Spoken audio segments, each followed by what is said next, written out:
Welcome to all on a platform of Nisho academy.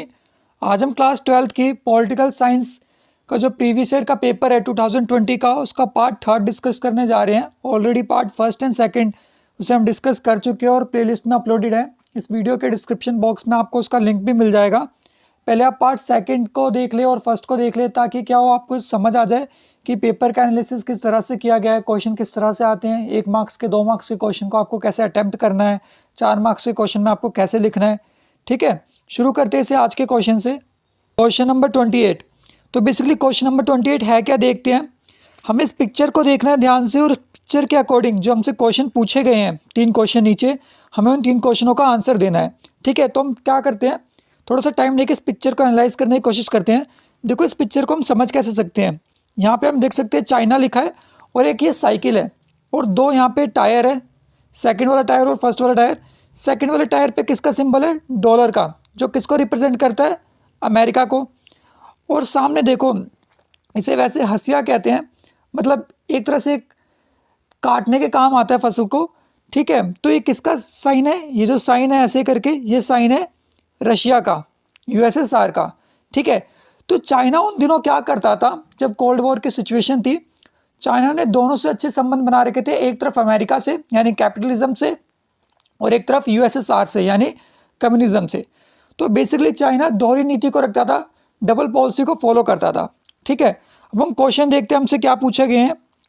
Y has the bicycle been chosen as a symbol to represent China. तो जो cycle है उसको क्यों चुना गया है चाइना के अंदर रिप्रेजेंट करने के लिए। तो देखो जो साइकिल है ना, वो चाइना के अंदर एक अच्छा ट्रांसपोर्ट का माध्यम माना जाता है। और आपको पता है चाइना दुनिया का सबसे ज़्यादा पॉपुलेशन वाला देश है। ठीक है, सेकंड क्वेश्चन है, what to the symbol within the 2 wheels of the bicycle for. अब यहाँ पे जो 2 सिंबल दिए गए हैं ना साइकिल में, उन सिंबल का मतलब क्या है। तो आपको ऑलरेडी ये बात समझ आ चुकी है कि जो सेकंड टायर है उसमें जो सिंबल है वो अमेरिका के कैपिटलिज्म को दिखा रहा है, और जो फर्स्ट टायर में सिंबल है वो यूएसएसआर के कम्युनिज्म को दिखा रहा है। ठीक है, या आपसे ये भी क्वेश्चन पूछा जा सकता है, जो सेकंड टायर का सिंबल है वो कौन सी सेना को दिखाता है, तो आप नाटो लिख सकते हो। और जो फर्स्ट टायर है वो किसको दिखाता है, वारसा को दिखाता है। ठीक है, थर्ड क्वेश्चन क्या है, what message is the conveyed by the given picture. अब क्वेश्चन ये है कि जो पिक्चर है उससे आपको क्या मैसेज दिया गया है। तो सिंपल सी बात है, मैसेज ये है कि चाइना जो है वो दोहरी नीति अपनाता है। ठीक है, जो उसकी पॉलिसी है वो अमेरिका और यूएसएसआर को लेके दोनों के लिए ऑलमोस्ट सेम है। क्योंकि चाइना का मानना है कि जो कंट्री हमारे लिए अच्छी है हम उनके साथ जाएंगे, जो कंट्री हमारे लिए बुरी है उन्हें पूरी तरह से बाइकआउट नहीं करेंगे, बट कुछ संबंध तो उनके साथ बना के हम रखेंगे ही। तो चाइना हमेशा दोहरी नीति अपनाता है। ठीक है, अच्छा एक बार हिंदी में देख लेते हैं क्या है। चीन का प्रतिनिधित्व करने के लिए साइकिल को एक प्रतीक के रूप में क्यों दिखाया गया है। ठीक है, इसका आंसर हमने देख लिया। पहला क्वेश्चन 1 मार्क्स का है, दूसरा 2 मार्क्स का और तीसरा भी 2 मार्क्स का। इस बात का भी ध्यान रखना है। ठीक है, अगर 1 मार्क्स का तो एक वर्ड में ख़त्म करो कि चाइना के अंदर जो साइकिल है वो एक ट्रांसपोर्ट का एक अच्छा माध्यम है। ठीक है, सेकंड क्वेश्चन जो हमने डिस्कस कर लिया। थर्ड क्वेश्चन ये भी हमने डिस्कस कर लिया है। ठीक है, एक बार एक्सप्लेनेशन दे रखी है, आप लोग देख लेना कि चाइना के अंदर जो साइकिल है वो बहुत पॉपुलर मीन ऑफ ट्रांसपोर्ट है। ठीक है, और जो सिंबल है वो किसका यूज़ है यहाँ पे, जैसे कि आपको दे रखा है ऑलरेडी। ठीक है, कि एक अमेरिका के लिए सिंबल को यूज़ किया गया है। ठीक है, और जो कैपिटलिज्म है वो अमेरिका फॉलो करता है, जो कम्युनिज्म है वो यूएसएसआर फॉलो करता है। पिक्चर हमें क्या मैसेज दे रहा है, चाइना की इकॉनमी के बारे में, कि चाइना किस तरह से फ्रिक्वेंट चेंजेस रखता है। ठीक है, अगला क्वेश्चन देखते हैं 29 क्या है। हमें इस पैसेज को पढ़ना है ध्यान से और उस पैसेज के अकॉर्डिंग आंसर देने हैं। देखो आपको मैं एक बात बता दूं, अगर आप लोग ये सोच के जा रहे हो एग्जाम में कि हम पैसेज पढ़ेंगे कि how many countries sign the UN charter in 1945 और हम पैसेज को पढ़ के इस क्वेश्चन का आंसर दे देंगे, तो ये बहुत बड़ी गलती है। क्यों गलती है, देखो सारे जिनको सामान बेचना होता है ना वो इसी समय आ जाते हैं। चलो इग्नोर करते उन्हें, हम अपना काम करते हैं। तो बेसिकली ये पैसेज जो है, जो आपका 6th चैप्टर है यूएन वाला, उसमें से ली गई है। अब आप बोलोगे सर वो चैप्टर तो कट चुका है। ये हमारी बहुत बड़ी गलती है, क्योंकि हम एक थ्योरी का सब्जेक्ट पढ़ रहे हैं। थ्योरी के सब्जेक्ट में आप चैप्टर भले ही काट दो, बट आप पॉइंट्स नहीं काट सकते हो उसके कभी भी। ठीक है, तो कहीं ना कहीं यूएन आपको दिखा आराम से, मतलब देखने को मिलेगा ही मिलेगा एग्जाम में। ठीक है, तो हम इस पैसेज को पूरा पढ़ते एक बार क्या है। The UN was founded as a successor of the League of Nation. It was established in the 1945 immediately after the Second World War. The organisation was set up through the signing of the United Nations Charter by dash states it tried to achieve what the league could not between the two world wars. The UN objective are dash. अब आपसे दो question देखो यहाँ पे dash dash करके पूछ लिया, मतलब अब पहले क्वेश्चन का आंसर तो यहाँ पे, लेकिन हमें पता ही नहीं कितनी कंट्रीज ने साइन किया, ठीक है। दूसरे क्वेश्चन में भी हमारे साथ बिल्कुल यही है। तो हम एक तरह से चीज़ देख सकते हैं कि जब तक हमें पैसेज की डीप नॉलेज नहीं है, यानी हमने किताब में से ढंग से नहीं पढ़ा, हम इसका आंसर दे नहीं सकते।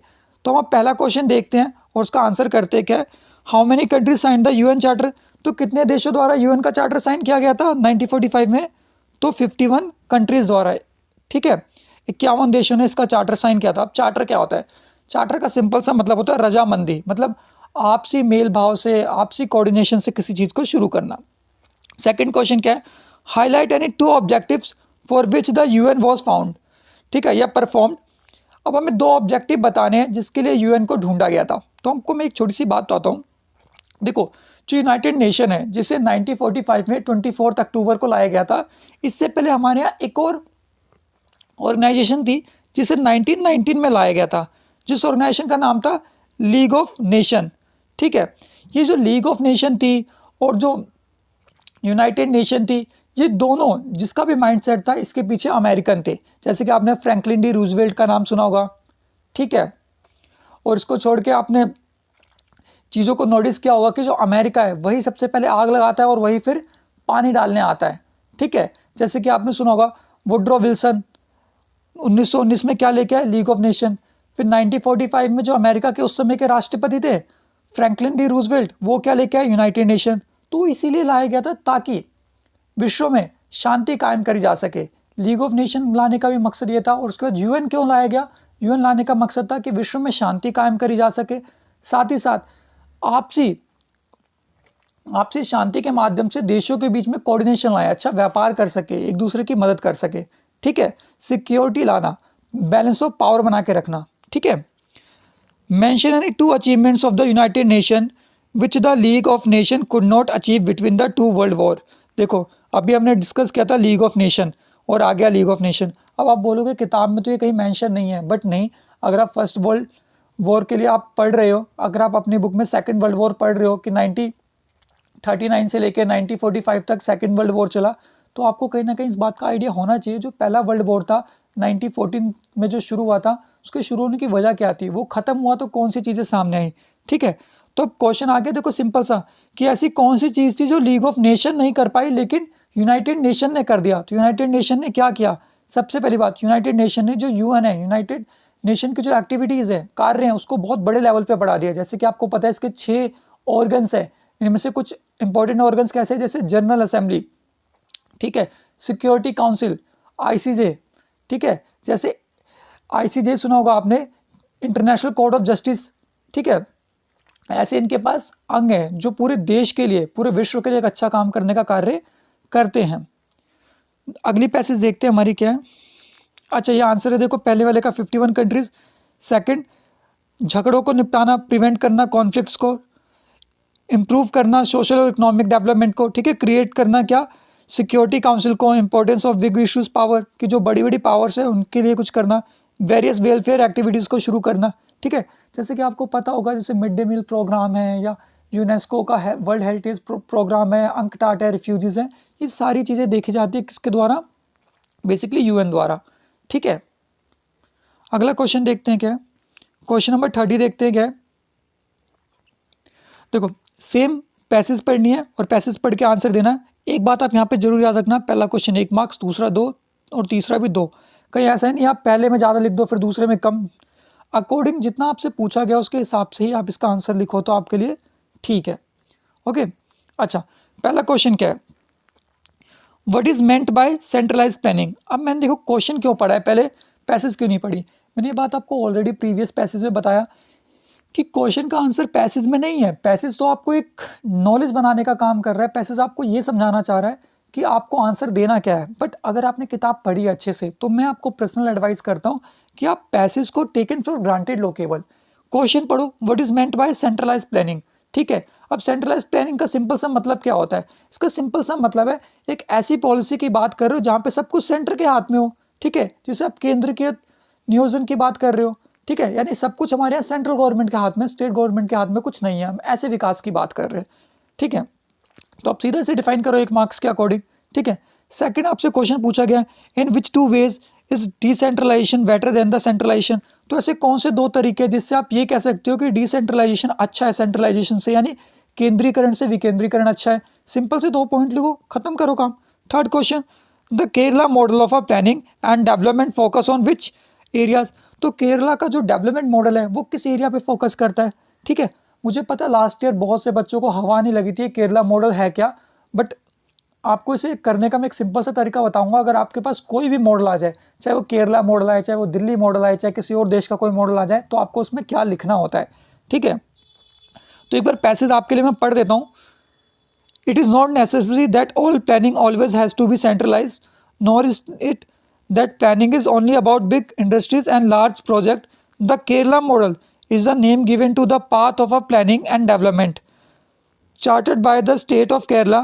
There has been focus in this model on dash despite low per capita income and a relatively weak industrial base. Kerala achieved nearly total literacy, long life expectancy, low infant and the female mortality, low birth rates and access to a medical care.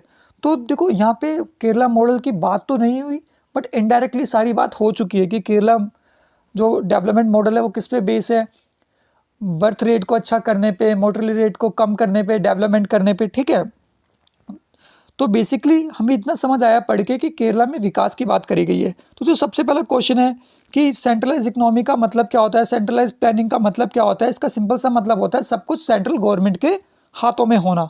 ठीक है, अब second क्या है, second हम simple सी बात ये कह सकते हैं कि जो डिसेंट्रलाइजेशन होता है वहाँ पे क्या होता है, जो पावर्स होती है वो एक से ज़्यादा हाथों में होती है। जैसे डिसेंट्रलाइजेशन ऑफ पावर की बात कर रहे हो, तो पावर फिर राज्य सरकार पे भी होगी, केंद्र सरकार पे भी होगी और दोनों ढंग से काम भी कर सकते हैं।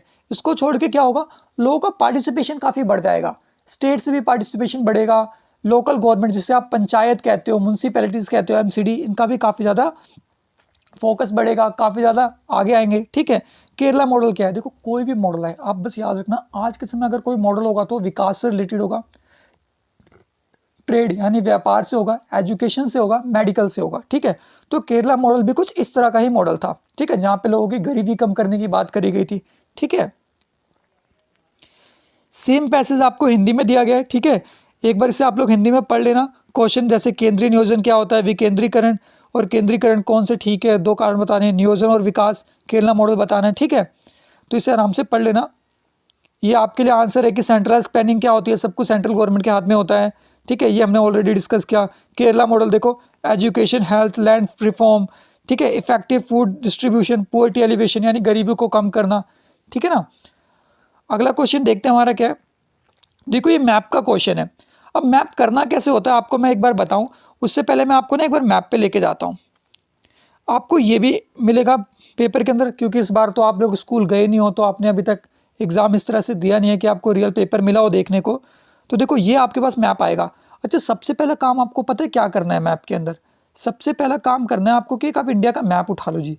और इंडिया का मैप उठा के आप लोग करोगे क्या, आप सबसे पहले ना जो भारत के अंदर 28 राज्य हैं उन्हें रट लो, अच्छे से रट लो। इन द सेंस मैं क्या कहना चाहता हूँ, मैं आपको ये बताना चाहता हूँ कि कहाँ पे कौन सा राज्य है। ठीक है, जैसे कि यहाँ पे ए मार्क हो रखा है, अब ए पे कौन सा राज्य है, डी पे कौन सा राज्य है, ई पे कौन सा राज्य है, सी पे कौन सा राज्य है, बी पे कौन सा राज्य है। ठीक है, अब मैंने आपको इसे समझाने के लिए क्या किया है, देखते हैं। ये रहा यहाँ पे इंडिया का पॉलिटिकल मैप। ठीक है, आप लोग एक काम कर सकते हो, पॉलिटिकल और फिजिकल मैप ले लो, 2 रुपये का आता है। ठीक है, ये आपकी बहुत हेल्प करेगा और फ्री में आपको 5 मार्क्स दिलवाएगा। जैसे कि आपने देखा था ए पे क्या है हमारा, वेस्ट बंगाल। फिर हम बात करते हैं डी पे क्या है हमारा, तमिलनाडु। बात करते हैं ई पे क्या है हमारा, कर्नाटका। ठीक है, सी पे बात करते हैं, सी पे क्या है, राजस्थान। ठीक है, और बात करते हैं बी पे, तो बी पे हमारा क्या पड़ जाएगा, हरियाणा पड़ जाएगा। ठीक है, अब तो हमने बेसिकली ये कर लिया कि हमने ये पता लगा लिया कौन सी चीज़ें कहाँ पे हैं। ठीक है, अब हम सबसे पहले क्या करेंगे, उठ के आके कि हमने ये तो डिसाइड कर लिया कि कौन से राज्य कहाँ पे है, उसके अकॉर्डिंग हम हमारे क्वेश्चंस पे आएंगे फटाफट। फिर हम क्वेश्चन पढ़ते हैं, अब देखते हैं हमारे क्वेश्चंस के। अच्छा, पहला क्वेश्चन है the state where DMK party came into existence. अब वो कौन सा राज्य है जहाँ पे डीएमके पार्टी एग्जिस्टेंस में आई थी? तो हमने इसका आंसर क्या करा था, अभी हमने मार्क करा था तमिलनाडु। ठीक है, तो तमिलनाडु बेसिकली कहाँ पे था? अगर हम बात करते हैं तो हम क्या लिखेंगे, यहाँ पे स्टेट का नाम लिखेंगे तमिलनाडु, और यहाँ पे क्या करेंगे, अल्फ़ाबेट लिखेंगे, और अल्फ़ाबेट वहाँ पे क्या था, डी दे रखा था। ठीक है, अगला क्वेश्चन क्या है हमारा, the state where the Naxalite movement began in 1967। तो कौन सा राज्य था जहाँ पे नक्सलाइट मूवमेंट शुरू हुआ था? तो हमने इसके लिए मार्क क्या कर रखा था, हमने याद है ए पे मार्क करा था वेस्ट बंगाल। ठीक है, तो हम क्या करेंगे, यहाँ पे राज्य का नाम लिखेंगे वेस्ट बंगाल और यहाँ पे लिखेंगे ए। ठीक है, अब तीसरा, वो कौन सा स्टेट है जहाँ पे former president of Congress S Nijalingappa, ठीक है, जहाँ से जुड़े हुए हैं? तो इसका आंसर क्या है, कर्नाटका। अब कर्नाटका हमने मार्क करा था, याद है हम नीचे की तो और लेफ्ट में गए थे कर्नाटका को मार्क करने, जो हमने ई पे मार्क किया था। तो यहाँ पे लिखेंगे हम कर्नाटका और यहाँ पे लिखेंगे ई। ठीक है, अब fourth question, the state from where the phrase आया राम गया राम शुरू हुआ था। हरियाणा में कहावत शुरू हुई थी। ठीक है, तो बेसिकली हरियाणा के लिए हम क्या करेंगे, यहाँ पे लिखेंगे हम हरियाणा और यहाँ पे हरियाणा का वर्ड डाल देंगे। थी कौन सी पार्टी मेजोरिटी में आई थी, Congress party. The state in which the Congress party did not get the majority, और 1967 के इलेक्शन में ये हार गए थे।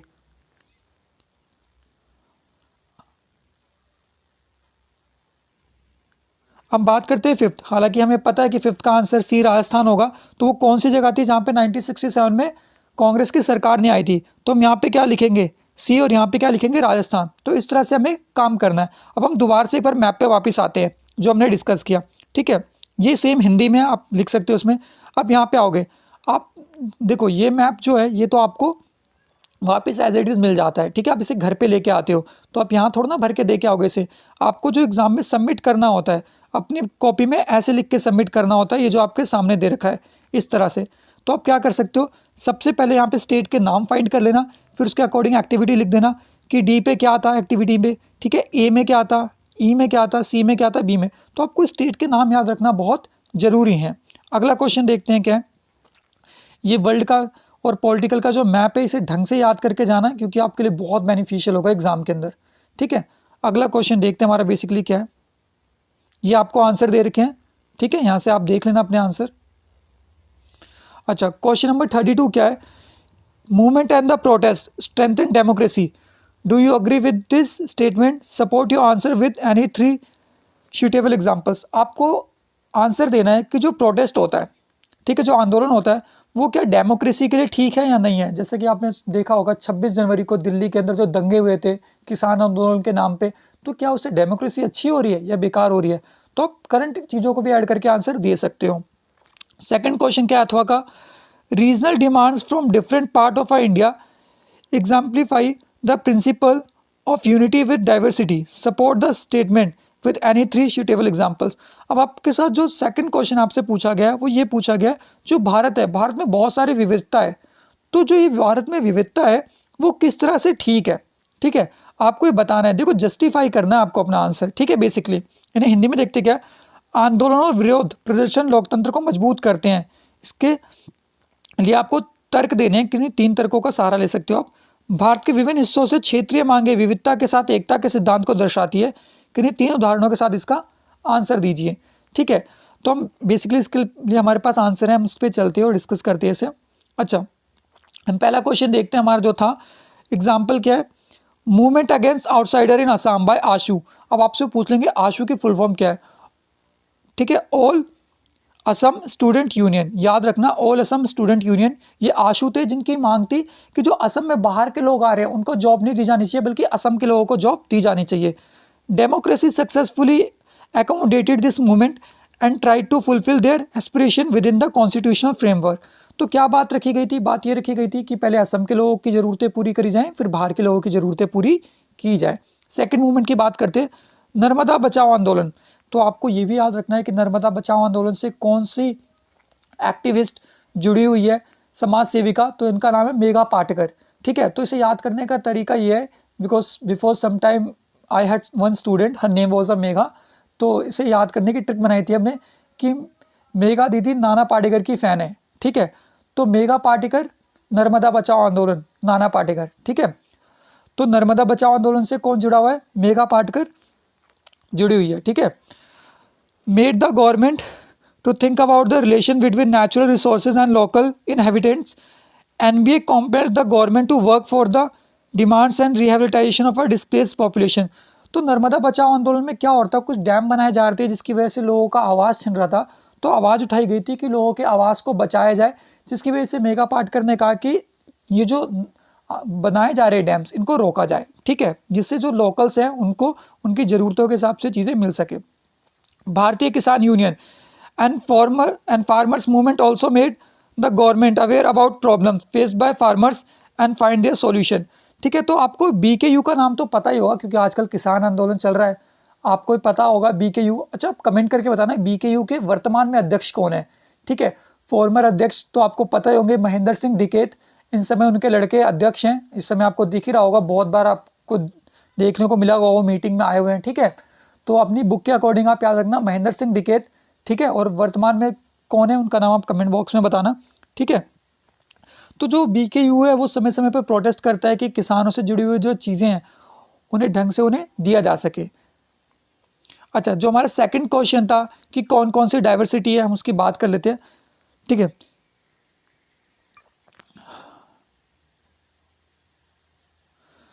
पहले इस फर्स्ट क्वेश्चन के कुछ पॉइंट्स है, इसे डिस्कस कर लेते हैं। Sometimes movement and the protest get violent and put unconstitutional demands that weaken the democracy, they also adopt unconstitutional method to achieve their desired goals. तो समटाइम क्या होता है कि कुछ लोग जो होते हैं ना वो गलत करते हैं, मतलब कॉन्स्टिट्यूशन के अकॉर्डिंग नहीं करते, अपनी मांगों को मनवाने के लिए। जैसे कि कल आपको पता है ऑलरेडी दिल्ली गवर्नमेंट ने बोला हुआ था, दिल्ली पुलिस ने बोला हुआ था आपको एरिया दिया गया, आप वहाँ पे प्रोटेस्ट करें, बट उन्होंने प्रोटेस्ट के बैरिकेड्स को तोड़ा और तोड़ के बाहर आए। हालांकि वो रियलिटी में कोई फार्मर्स नहीं थे, किसान नहीं थे, वो एक अलग ही तबके के लोग थे, क्योंकि उनका मकसद प्रोटेस्ट करना नहीं था, उनका मकसद था दंगे फैलाना, रिवॉल्ट करना।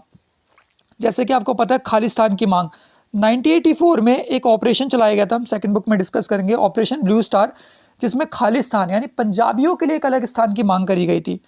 Movement in Kashmir to get more autonomy and freedom, तो आपको पता ही होगा, लास्ट ईयर का एग्जाम्पल आपको याद होगा किस तरह से जम्मू को भारत का एक हिस्सा बना दिया गया।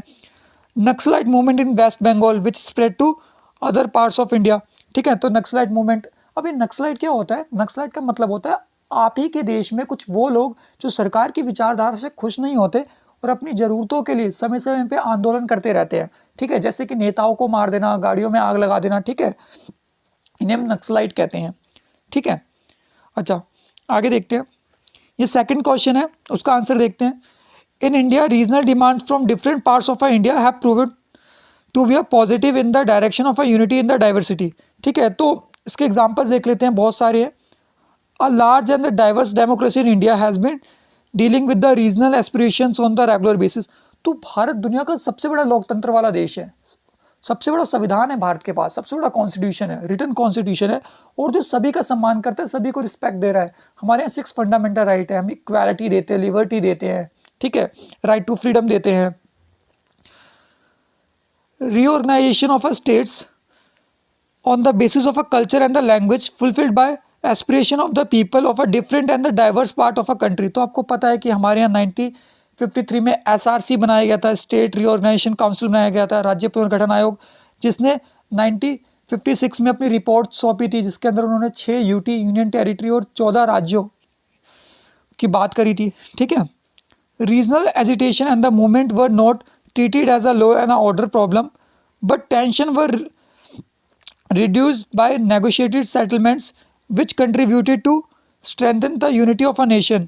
Assam Accord, Rajiv Longowal agreement and special status of a different region. जैसे कि आपको पता होगा असम अकॉर्ड, ये आज भी काफ़ी इशू में रहता है कि असम को कुछ अलग से प्रोविज़न दिए जाए। जैसे कि आपको पता होगा अमटम, असम, मेघालय, त्रिपुरा, मिजोरम, ये वो राज्य है जिन्हें जम्मू कश्मीर की तरह कुछ अलग से सुविधाएं दी गई है। इसी को छोड़ के राजीव लोंगेवाल समझौता, जब 1984 में सिख दंगे हुए थे, उसके बाद इंदिरा गांधी के जो सन थे, राजीव गांधी, उन्हें भारत का प्रधानमंत्री बनाया गया था, जो अभी तक के सबसे यंगेस्ट प्राइम मिनिस्टर इंडिया के, और सबसे ज़्यादा वोट भी मिले थे इन्हें, 415 सीटें मिली थी इन्हें, जो आज तक का सबसे बड़ा रिकॉर्ड है इंडिया में। तो राजीव लोंगेवाल समझौता हुआ था, इसमें यह बात करी गई थी कि पंजाबियों के राइट किस तरह के होंगे, उन्हें किस तरह का अधिकार दिया जाएगा। ठीक है, regional imbalance in economic development was address to fulfil their aspiration. तो हमारी सरकार है जो क्षेत्रीय स्तर पे जो ज़रूरतें होती है उसे हमेशा फुलफिल करने की बात करती है, ऐसा नहीं कि इग्नोर करती है, जितना हो सके ज़रूरतें पूरा करने की कोशिश करती ही है। Different tribes were provided with autonomy to preserve their practices and customary laws. तो हमारे यहाँ देखो किसी भी जाति विशेष का हो, कोई भी वर्ग का हो, सबको समान जाएगा। जैसे कि आप जाओगे अगर राजस्थान में विशेष भूषा मिलेगी, हरियाणा में विशेष कल्चर मिलेगा, ठीक है, उत्तराखंड में, बिहार में, पंजाब में, तो हर जगह सबों को बराबर का सम्मान दिया गया है। अगला क्वेश्चन देखते हैं हमारा क्या है 33। Describe any 3 targets to be achieved according to the propose reforms the global trading system in the report brought out by UNCTAD in 1972। Question आपसे घुमा के पूछा गया, बस क्वेश्चन ये है कि 1972 में जो अंकटाड की रिपोर्ट थी वो क्या थी, ठीक है। तो आपको एक चीज याद होगी, नियो, NIEO, ठीक है, न्यू इंटरनेशनल इकोनॉमिक ऑर्डर, ठीक है। आप ना वीडियो के डिस्क्रिप्शन बॉक्स में मैं आपको लिंक दूंगा, फर्स्ट चैप्टर है उसमें अच्छे से नियो डिस्कस किया गया है, ठीक है। 4th पार्ट होगा वो फर्स्ट चैप्टर का, आप जाके वहाँ पे भी देख सकते हो। तो बहुत अच्छे से उसमें डिस्कस करा हुआ है कि नियो है क्या। उन्होंने क्वेश्चन आपसे घुमा के पूछ लिया कि नियो जो आया था वो क्या था, उसके लक्ष्य क्या थे, ठीक है। अगला क्वेश्चन क्या एक बार देखते हैं अथवा का। Describe any 3 positive features and 3 weakness of the Soviet system. तो सोवियत सिस्टम की 3 विशेषताएं और 3 कमियों के बारे में बताना है। हिंदी में देखते से फटाफट क्या है। 1972 अंकटाड जो था द्वारा वैश्विक व्यापार प्रणाली में सुधार लाने के लिए एक रिपोर्ट प्रस्तुत करी गई थी। उस रिपोर्ट के अनुसार उनके 3 लक्ष्यों का वर्णन करो। तो हमने काफ़ी अच्छे से लक्ष्य कवर किए हुए हैं, ठीक है।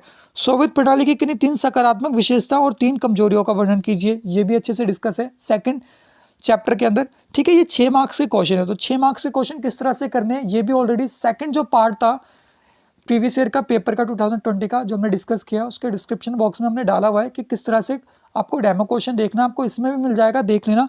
पहले आपको एक इंट्रोडक्शन देना है और इंट्रोडक्शन देने के बाद आपको बॉडी लिखनी है और बॉडी लिखने के बाद आपको एक कंक्लूजन देना है जो ऑलमोस्ट पॉजिटिव ही देना है। चलो इसके आंसर देखते हैं क्या है। अच्छा, अंकटाड, देखो अंकटाड की फुल फॉर्म क्या होती है, United nation convention on trade and development, ठीक है।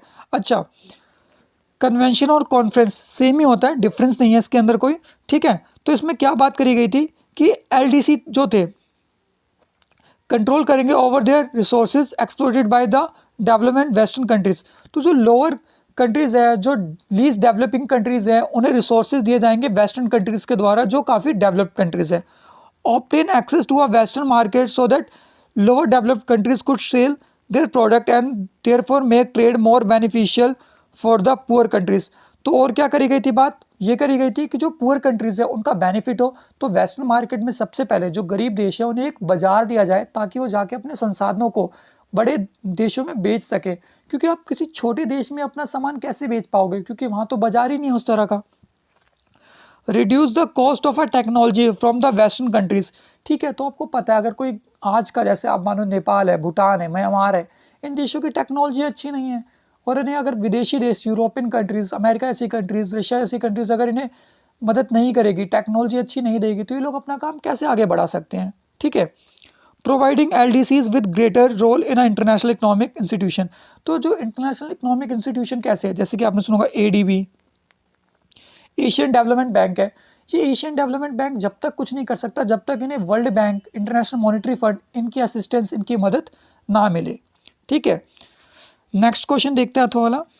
अच्छा, 3 फीचर्स की बात करते हैं पॉजिटिव, ठीक है, फिर वीकनेस देखेंगे। Soviet system let the emergence of a Soviet Union as a greater power.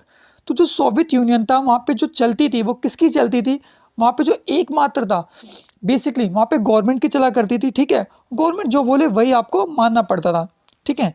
Soviet Union emerge as a big economy. Soviet Union एक बहुत बड़ी इकोनॉमी के वे में सामने आई थी, क्यों, क्योंकि सारी चीज़ें सरकार के हाथ में थी। रिसोर्सेज का एलोकेशन, बांटना, बंटवारा करना किसके हाथ में था, सरकार के हाथ में होता था। It developed a complex communication network, vast energy resources including oil, iron and steel, machinery production and, ठीक है, ट्रांसपोर्ट सेक्टर। तो बेसिकली सारी चीज़ें वहाँ पे गवर्नमेंट के हाथ में, गवर्नमेंट डिसाइड कर रही है क्या कैसे करना है, क्या नहीं करना है। जैसे कि आपने सुना होगा इकोनॉमी के अंदर 3 फैक्टर होते हैं जो मैटर करते हैं, ठीक है, कि व्हाट, हाउ एंड हुम, क्या, कैसे और किसके लिए प्रोड्यूस करना है। तो ये सारी चीज़ें किसके हाथ में थी, वहाँ पे गवर्नमेंट के हाथ में थी। Big industrial sector producing from pin to car, यहाँ पे पिन से लेके कार तक प्रोड्यूस किया जाता था। सोचो कितनी बड़ी अर्थव्यवस्था होगी। Fulfilled basic needs of the people, तो लोगों की बेसिक नीड्स का ध्यान रखा जाता था। बेसिक नीड्स जैसे रोटी, कपड़ा, दवाई, मकान, शिक्षा, इन सारी चीज़ों का ध्यान रखा जाता था। अब बात करते हैं वीकनेस की फटाफट। जो अथॉरिटी थी वो एक्सेस थी काफ़ी किस चीज़ में, ब्यूरोक्रेसी को लेके। ब्यूरोक्रेसी मतलब जैसे आपने वर्ड सुना होगा नौकरशाह कहते हैं इसे हिंदी में। जैसे हमारे यहाँ जो IAS IPS और IFS जो इंडियन फॉरेस्ट सर्विस वाले होते हैं, इन्हें हम नौकरशाह कहते हैं, ब्यूरोक्रेट कहते हैं, क्योंकि सारी सत्ता इन्हीं के हाथ में होती है। तो जो USSR था वहाँ पे जो सारी पावर्स थी वो ब्यूरोक्रेट्स के हाथ में होती थी। ब्यूरोक्रेट्स जो चाहे वो कर सकते थे, आम जनता के हाथ में ना के बराबर, मतलब कुछ होता ही नहीं था। लैक ऑफ डेमोक्रेसी, तो आपको पता है डेमोक्रेसी नहीं था, क्यों? क्योंकि यहाँ पे जो रूल था वो कुछ लोगों का रूल था, और जब कुछ लोगों का रूल होता है तो हम उसे या तो एगैलिटेरियन सोसाइटी कहते हैं या तो हम उसे एनार्की के वे में काउंट करते हैं, यानी एक तरह का राजतंत्र ही था। Absence of a freedom of a speech and expression, यहाँ पे लोगों को बोलने की आज़ादी नहीं थी। अगर कोई कुछ बोलता तो उसे सजा दे दी जाती थी, और लोगों के राइट्स को पूरी तरह से कर्व कर दिया जाता था, खत्म कर दिया जाता था। Due to a lack of a competition, Soviet Union lag behind the capitalist world in technology and quality of goods. अब क्या था ना, देखो जो USSR था वो काफ़ी ज़्यादा अमेरिका से शो ऑफ में लगा हुआ था। शो ऑफ मतलब अमेरिका एक हथियार तो USSR 4 हथियार बना रहा, तो इनका तो अंत ही नहीं था। USSR अपनी आम जनता की ज़रूरतों को इग्नोर कर रहा था और पैसा कहीं और खर्च कर रहा था, जिसकी वजह से आम जनता बिल्कुल खुश नहीं थी। Communist party was not accountable to people, जो कम्युनिस्ट पार्टी थी वो लोगों को जवाब नहीं दे सकी। और आप सिंपल सी बात है, जब आप लोगों की ज़रूरतें पूरी नहीं कर सकते तो लोग आपको लाइक क्यों करें, लोग तो आपको हटा ही देंगे। ठीक है, क्वेश्चन नंबर 34 देखते हैं। Explain any 4 environmental concerns that have become issues of global politics. तो जो ग्लोबल पॉलिटिक्स के लिए कोई भी हमें इश्यूज जो बेसिकली आज के समय एनवायरमेंटल में देखे जा सकते हैं उसकी बात करते हैं। अब ग्लोबल इशू क्या हो सकते हैं यार, सिंपल सी बात है, हम घूम फिर के वही बोलेंगे कि हमारे यहाँ कार्बन डाइऑक्साइड बढ़ रहा है, ग्रीन हाउस गैसेज बढ़ रही है, हमारे यहाँ वाटर पोल्यूट हो रहा है, जनसंख्या बढ़ रही है, घूम फिर के ये सारी चीज़ें आएंगी। करते हैं ऐसे भी discuss. Explain any 4 effect of a globalisation on the culture of a country. तो ग्लोबलाइजेशन के हमें इफेक्ट देखने हैं, पॉजिटिव नेगेटिव कुछ भी हो सकते हैं। ठीक है, किन 4 पर्यावरण चिंताओं की व्याख्या करनी है वैश्विक राजनीति के मुद्दे में, और किसी देश की सांस्कृतिक वैश्वीकरण के किन 4 प्रभावों का वर्णन करना है। ठीक है, तो डिस्कस करते हैं इसे। अच्छा, 4 कौन कौन से कंसर्न है देख लेते हैं। पहला कि throughout the world cultivable areas is barely expanding any more and a substantial portion of existence agriculture and land is losing fertility. तो आपको पता है, देखो जनसंख्या रैपिडली बढ़ रही है। अभी जनसंख्या 720 करोड़ है, विश्व की जनसंख्या 720 करोड़ है, और इंडिया में 140 करोड़ की जनसंख्या है। सोचो अगर जनसंख्या इतनी रैपिडली बढ़ेगी तो एरिया तो नहीं बढ़ रहा ना, फूड ऑफ प्रोडक्शन तो नहीं बढ़ रहा। ठीक है, खाने के लिए खाना कहाँ से लाओगे? तो इस हिसाब से ज़मीन क्या है, अनउपजाऊ हो रही है, इनफर्टाइल हो रही है, फर्टिलिटी लॉस कर रही है, तो इससे बहुत ज़्यादा लॉस हो रहा है। Water bodies have suffered existing depletion and the pollution severely restricting food production. तो आपको पता है हमारे यहाँ जैसे कि आपको पता होगा अंटार्कटिका बहुत तेज़ी से मेल्ट हो रहा है, पिघल रहा है, जिसकी वजह से क्या हो रही है, बहुत सारी प्रॉब्लम सामने आ रही है। ठीक है, अब पानी तो यार देखो जनसंख्या बढ़ रही है तो पानी तो चाहिए और ज़्यादा से ज़्यादा। अब सिंपल सी बात है, पानी आप कहीं लेके नहीं जा सकते, लेकिन पानी का मिसयूज़ तो हो रहा है। According to UNDP human development report 2006, 1.2 billion people in developing countries have no access to a safe drinking water and 2.6 billion have no access to a sanitation, resulting in death of a more than 3 million children every year। तो अब देखो कितना बड़ा आंकड़ा और कितना भयानक आंकड़ा है कि 1.2 मिलियन पीपल जो है, ठीक है, विश्व में उन्हें साफ पानी नहीं है उनके पास पीने के लिए, और 2.6 मिलियन जो लोग हैं उनके पास सैनिटेशन मतलब उनके पास शौचालय जैसी सुविधाएं नहीं है, और अराउंड 3 मिलियन बच्चे ऐसे हैं जो हर साल क्या होते हैं, डेथ मतलब उनको मृत्यु प्राप्त हो जाती है। क्यों? क्योंकि उन्हें मलेरिया, हैजा, डायरिया ऐसी बीमारियां होती हैं, और ये सारी वो बीमारियां हैं कि जैसे आपने सुना होगा लूज मोशन हो जाना, ठीक है, हैजा हो जाना, ठीक है, ये सारी वहाँ पे होती है। यहाँ पे गंदगी बहुत होती है। तो आप देख सकते हो आज भी क्या बुरा हाल है। और आपको तो पता है we are living in India, और हम इंडिया में रह रहे हैं। इंडिया की जनसंख्या बहुत ज़्यादा है, और इंडिया पे केवल लैंड मास, जो वर्ल्ड का लैंड मास है इंडिया पे वो 2.4% है, और जो जनसंख्या है वो लगभग विश्व की 18% जनसंख्या है भारत के पास। अब ये वो है जो डाटा के हिसाब से काउंटेबल है। वैसे तो जनसंख्या कितनी रैपिडली ग्रो होती है ये आप भी समझदार हो और मैं भी समझदार हूँ। ठीक है, चलो अगला पॉइंट देखते हैं। Loss natural forest which help to stabilise the climate, moderate water supplies and harbour biodiversity and the low being cut down. तो देखो प्रॉब्लम क्या है, हम ट्रीज़ को कट कर रहे हैं ताकि हमें क्या मिले, हम जगह को बढ़ा सके, बट हम ट्रीज़ को कट करके कर क्या रहे हैं, बेसिकली हम गलती कर रहे हैं क्योंकि हम हमारे एनवायरनमेंट्स के साथ खेल रहे हैं।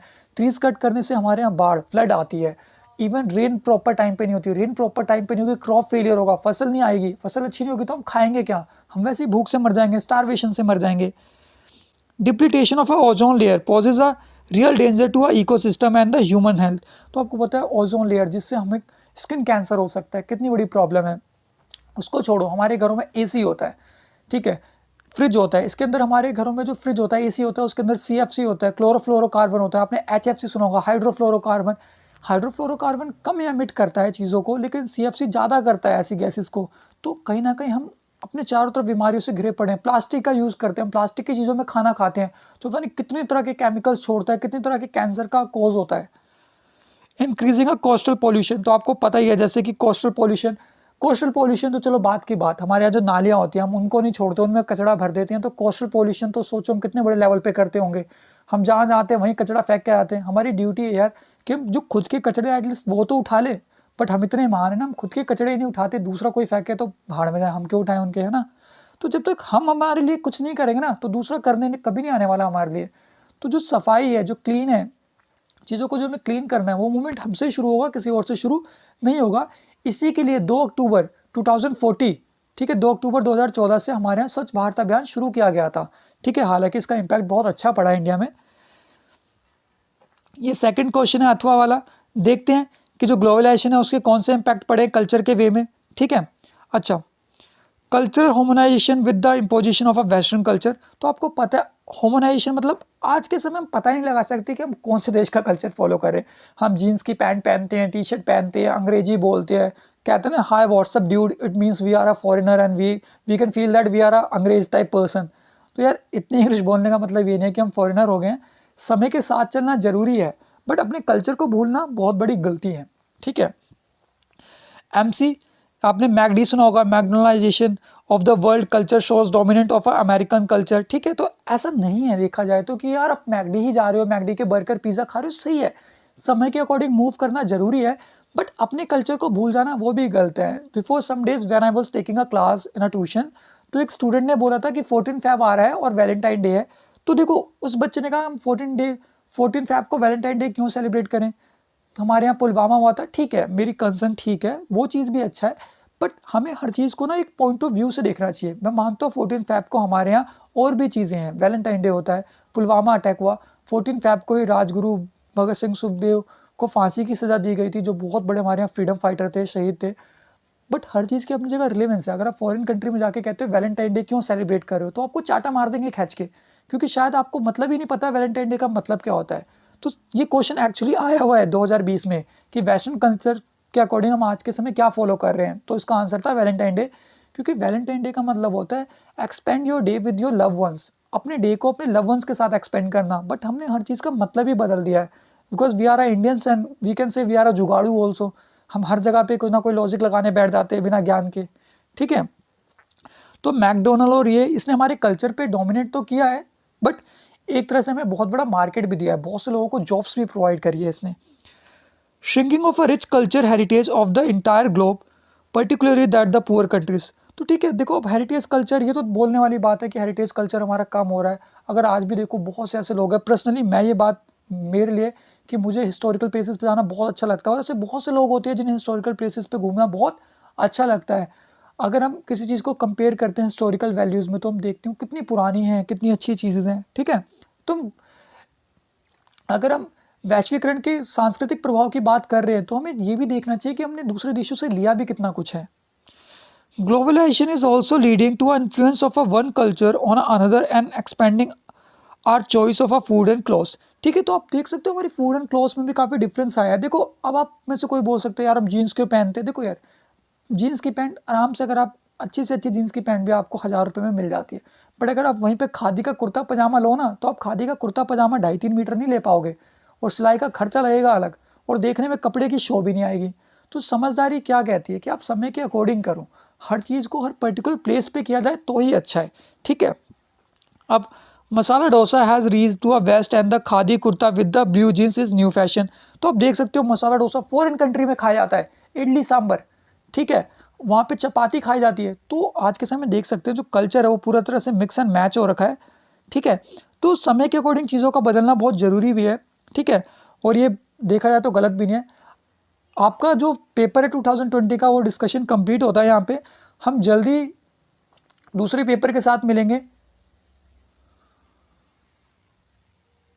Thank you for watching. अगर आपको वीडियो अच्छी लगी हो तो लाइक करें, शेयर करें और कमेंट करना ना भूलें।